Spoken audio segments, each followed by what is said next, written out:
Friends, I am Uday, canine dog trainer. So எல்லாருக்கும் ஒரு information என்னென்னா, டாக்ஸ் இப்போ பைட் பண்ணிகிட்டு இருக்கு. அதை பற்றி ஒரு இன்ஃபர்மேஷன் யாருக்கும் தெரியுதில்ல.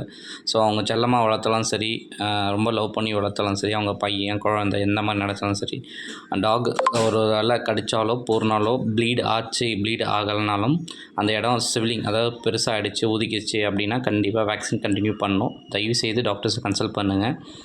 எல்லாருக்கும் டாக்ஸ் வந்து அவங்கவுங்க செல்ல பசங்க தான், இல்லை நான் சொல்லலை.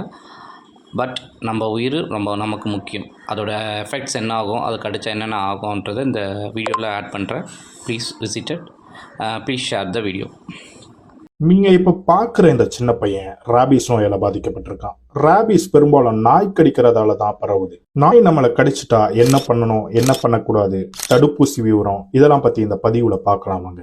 செய்ய வேண்டியவை: நம்பர் 1, நாய் கடிச்சிட்டா ஃபர்ஸ்ட் 1 ஹவருக்குள்ள பண்ற விஷயங்கள் தான் நம்ம உயிரியை காப்பாற்றும். நம்பர் 2, நாய் கடிச்சா ஓடுற தண்ணியில, அதாவது வீட்டுல இருக்க வாட்டர் டேப்ல தண்ணியை திறந்து விட்டுட்டு நல்லா சோப் போட்டு கழுவணும். இப்படி பண்ணும்போது கிருமி நீங்க அதிக வாய்ப்பு இருக்கு. அதை தொடர்ந்து உடனே ஹாஸ்பிட்டல் போயிடணும். செய்யக்கூடாதவை: நம்பர் 1, நாட்டு மருந்தை தவிர்க்கணும். நம்பர் 2, பாம்பு கடிச்சிட்டா நம்ம கடிச்ச இடத்தை துணியை வச்சு டைட்டா கட்டுவோம். ஆனா நாய் கடிக்கலாம் இப்படி பண்ணக்கூடாது. நம்பர் 3, வீட்டு நாய் கடிச்சிட்டா அஜாக்கிரதையா விடாம மருத்துவரை அணுகிறது நல்லது. தடுப்பூசி விவரம்: எந்தெந்த நாட்கள்ல தடுப்பூசி போட்டுக்கணும்? நாய் கடிச்ச ஃபர்ஸ்ட் நாள் முதல் ஊசியும், 3வது நாள் 2வது ஊசியும், 7வது நாள் 3வது ஊசியும் போடணும். நாய் கடிச்ச பிறகு 14வது நாள் 4வது ஊசியும், 28வது நாள் 5வது ஊசின்னு 5 தவணையா தடுப்பூசி போட்டே ஆகணும்.